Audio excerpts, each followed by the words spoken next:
Hi, beautiful people. This is the Interactive Nanny here, coming to you with our new topic. Today we'll be talking with our teens and tweens. Difficult tasks. You have to deal with the attitudes, the hand motions, eye rolls, huffs, the puffs, the 1,000 questions when they want to ask. But then when you ask questions, you can't get answers, and everything else in between. It can be very difficult sometimes talking with our teens and tweens, but with a few tips and tricks, we can manage it, build positive relationships, and open up the lines of communication. So join me, come along as we go on this trip of talking with teens and tweens. The big questions that I've asked a number of times, as well as many other parents, teachers, etc., is why can't they be like they were?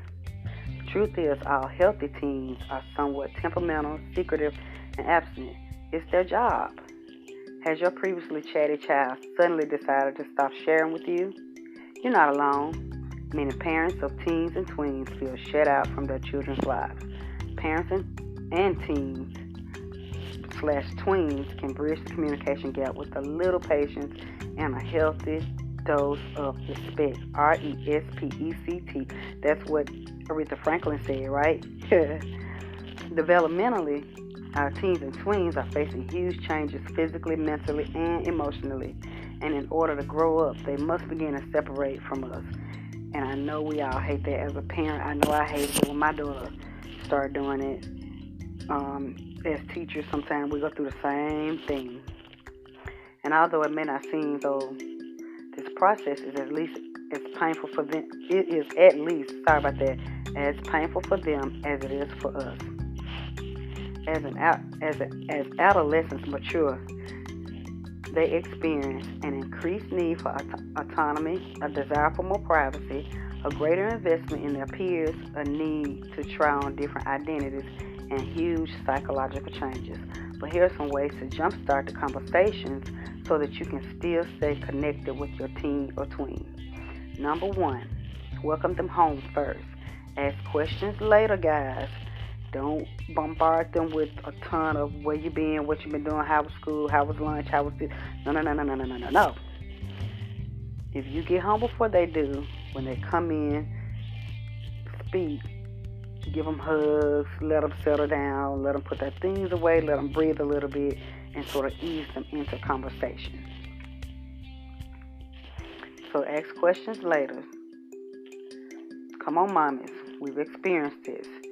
Getting off to work, you gotta get the little ones situated, get dinner started, homework, cleaning, phone calls, laundry, preparation for the next day. Little ones fighting each other over cleaning. We're exhausted, right? Well, our teens and tweens go through the same exact emotions. Think about it. They have school, extracurricular activities, homework, peer relationships, projects, social lives, family lives, major decisions about their futures, dating, etc. That's a lot to handle for a young person. So we as parents need to know to just slow down, breathe, and give them a few minutes to decompress, which can be hard when you haven't seen your child all day and you get home. The first thing you want to do is dive deep into the conversation. That's not what they want. That's not what they need, and you're not going to get what you want to need if you hit them with a blow like that.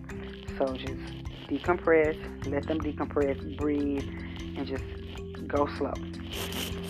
Number 2, keep it short and simple. Again, not with the paragraphs of questions, nagging, etc. Just keep it simple. Mommies and daddies, we need to be mindful of the 50% rule. Almost every parent says at least 50% more than we should. So whatever we feel like we want to say, cut it down 50%. Number 3, show respect for your teen or tween's opinion. Teenagers can be surprisingly easy to talk to or talk with if we as parents or adults in general make it clear that we're listening to our teens and tweens' point of view. The key word, mommies, daddies, teachers, grandparents, child care, teachers, etc., is to listen. We have to listen. We listen with our ears. We have to listen with our ears, okay? Number 4, be a good listener, which is very, very important. Don't drift off. Don't listen just so you can rebuttal with them. Don't listen so you can knock down their point or so you can go back and forth with the tit for tat. That's not what we need to do. We need to listen intently. If they're willing to share something with us, accept it for the precious and rare moment it is, and just take it in. Number 5, respect their privacy. And I know this is very hard. Me and my daughter go back and forth on this a lot. She feels like I don't respect her privacy, which I do, but sometimes in I guess excitement or whatnot, it can happen. It does happen. If they see that we understand their privacy needs, they'll be more willing to open up to us, though. So sometimes we just have to back off, give them their space, even though we think they may not need their space. They need their space. Number 6, ask what before why. Mommies and daddies, questions that begin with why can make children feel defensive. Why won't work? Why you came home late? Why you didn't do your homework? Why isn't the kitchen clean? Instead of asking why, ask what happened. What did you do? What caught your attention? What kept you from doing what you needed to do? Why won't work nearly as well as what? Just try it and then see how it works out. Number 7, don't be too touchy-feely. Again, for those of us that are affectionate or very emotional, it can be real tough. Sometimes you just want to wrap your arms around them and hold them and never ever let them go. But you can't be really touchy-feely with some teens. Maybe, it depends, but overall, no. This can be really hard for some of us. We want to hug and kiss, like I just said, hold their hands, pinch their cheeks, etc. But we may need to rein it in just a little bit. Number 8, be yourself. A spontaneous car conversation in spare time or at home or any old time where we're not rushed can make for some of the warmest, rewarding moments ever. Sometimes just lighten up. Just lighten up. We don't have to be the adult tyrant all the time. Just lighten up, take a moment, and just have fun with them sometimes. Teens and tweens, here's some pointers for you, though. I didn't forget about you because it goes both ways. So teens and tweens, moms and dads, maybe you need to let the teens and tweens listen in, send it to them. Number 1 for the teens and tweens, try to understand the situation from your parents' point of view. It does help. Number 2, address your parents' concerns honestly and directly. No sneak attacks, no undercover lying, no trying to fix it or what it look like it's not as bad as it was, or vice versa, or whatever the situation may be. Number 3, teens and tweens, please do not go on defense all the time. If you feel deeply about the subject of the conversation, stick to your guns, but listen. Again, you have to listen to, not just adults, you have to listen to. Listen to what your parents have to say. Take into consideration that they've been where you are. Take into consideration that they may just be looking out for your best interest at heart. But just listen to what they have to say. Number 4, don't criticize or ridicule your parents' point of view. Show them that you respect their opinion and viewpoints and that you want them to offer their input. Don't discount what your parents are saying or how they feel or where they're coming from when you all are having y'all's discussions, because if they really, really love you, then it's valid. So just listen, allow them to say what they need to say, and take it into consideration. Number 5, make requests, not demands. There's a difference. A request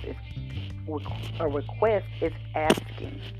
A demand is telling. You cannot tell your adults, parents, whether it be parent, grandparent, teachers, supervisors, whatever, you cannot just come off demanding stuff. Remember, at the end of the day, you're still children, and the adults affecting your lives are the adults. Okay? Number 6, make I statements. This is what I mean. I'm not saying selfishly. I statements is basically explaining the concerns with I feel. I feel like you're being too hard on me, Mom. I feel like you're not listening to what I'm saying. I feel like you don't see where I'm coming from. Not the you statements.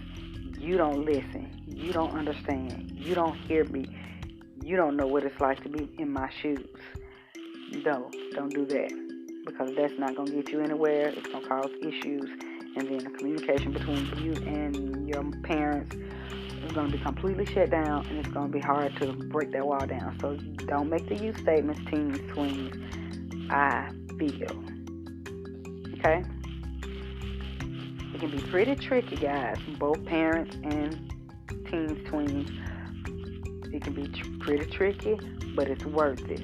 We all have to make changes. Sometimes both children and parents may just feel like giving up, but this is a very important relationship. These are important relationships, the most important human relationship in the world. So let's take the time and make the necessary efforts to keep the lines of communication open and positive. And I promise you, with these tips, you can at least start building more positive relationships. You can open up your lines of communication. There'll be a lot more laughter going on, a lot more care, and then all the affection and the hugs and the kisses and the high fives and all of that, it will become natural. And you guys don't have to struggle to feel it. It'll just happen. It'll just happen. But you have to put in the work and be persistent and don't give up. So this is today's podcast. I'll be coming back either Saturday or Sunday, this Saturday or Sunday with the next one. So just be on the lookout, listen out. I hope that you guys get whatever help you need with these. If I said something that you like or dislike, you can just either message me here or you can email me at interactivenanny@gmail.com. I hope to hear from you soon. Share it, like it. Please subscribe. Again, this is Interactive Nanny's World, and this is Dawn, aka Interactive Nanny. And hope you guys enjoy Interactive Nanny, where love and play are interacting.